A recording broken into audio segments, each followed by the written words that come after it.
Hi, I'm Chantal Roberts, a nationally recognized thought leader for insurance claims, standards, practices, and procedures. Today I will be talking about bike claims. So when you have a cyclist who is involved in an accident, there are a couple of things you should be looking at when you are investigating the loss. First and foremost, make sure that they've got their helmet on, because if there is an accident and the cyclist experiences some kind of head trauma or something to that effect, you can take a look at the helmet to see if there's a product liability case that you need to be subrogating, or if there's a product liability claim for the helmet.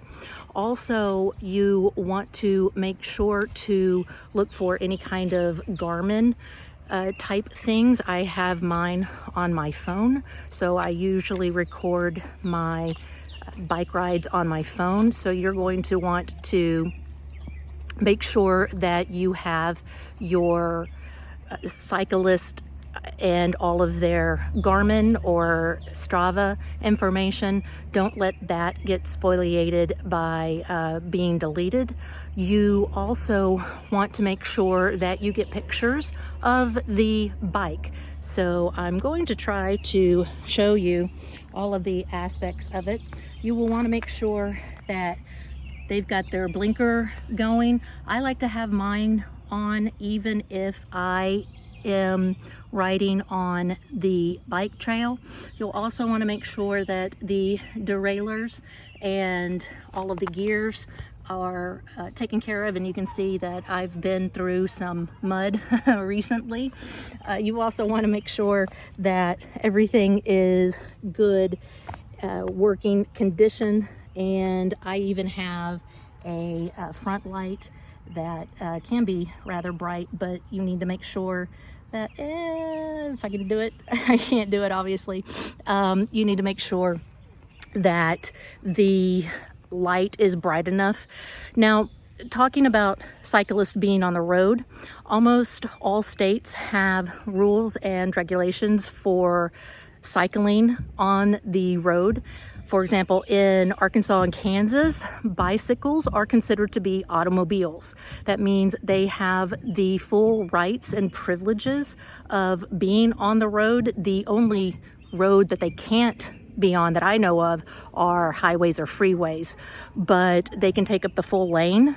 And sometimes, in the case of Arkansas, for example, they have special rules. Cyclists have special rules, such as a rolling stop, which means that if there is a red light, for example, the sensors can't pick up an individual cyclist, so he may be sitting there at a red light forever. So once he stops, he then would check to make sure that no other cars are coming, and then he is able to proceed through the intersection. It's called a rolling stop. Kind of like what we do in cars, but we're not supposed to when we come up to stop signs. Just kind of do that rolling stop, not supposed to do it. But in the case of cyclists, you can do that in that case. Now, there are, of course, rules and regulations just as there are with cars. As I said, the cyclist is supposed to have the same rights and privileges as a car, which means that the cyclist is supposed to signal, raising the left hand or putting the hand all the way out from the body, saying that I'm going to do a left-hand turn, or doing the, I don't know if you can see it, the all the way out that way. You maybe hold your hand up for stop. That's something, but it's amazing that a lot of drivers don't necessarily know that. But if you're interviewing your cyclist, then know that you need to be asking him or her, did you use your hand signals? Did you have your lights on? Is your bike in working order? When was the last time that you got your bike fixed or tuned up? It's just like a car. Again, you get it tuned up and in good working order. Let me see, I'm doing this on the cuff as I'm sitting here bicycling, but I figured that you would appreciate learning a little bit more about cycling. I do know that the laws of physics work for bicycles just like they do for cars.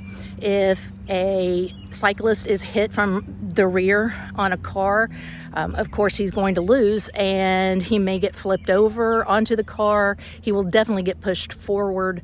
One of the things to recognize is that it is law almost everywhere that a vehicle give the cyclist 3 feet of space between the cyclist and the car. In some jurisdictions, I know, for example, in Little Rock, I used to live in Little Rock, so that's how I know these little bitty rules, that if you are in a residential neighborhood and there is a sidewalk, you should be riding on that sidewalk rather than out in the street, even though a bicycle is considered to be a vehicle. But if there's no such rule where you're living and the state law is just that a bicycle is a motorized vehicle, even though there's no motor, then it should be ridden on the road. Finally, the last thing, even though the bike has the ability to take up the entire lane, it is generally good form for the cyclist to ride in the far right unless he is getting ready to go to the left, and then he'll start moving over into the left-hand lane. But even then, he will be in the right side of the left-hand lane, so he won't be all the way in the left, meaning he won't be towards the center of the road where he could possibly be hit by oncoming traffic.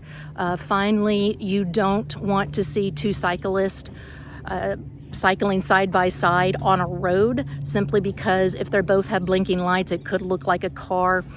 They may cycle together, but once there is a car, they should separate and go one in front of the other. But I think that's kind of it.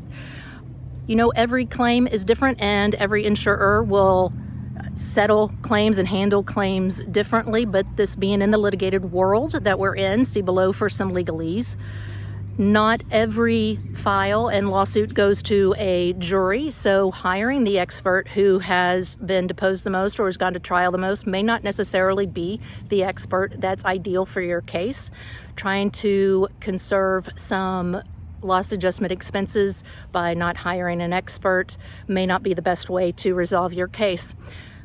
Thank you for watching this ad hoc, ad lib claims issue on bicycles, and I appreciate your time. Thanks.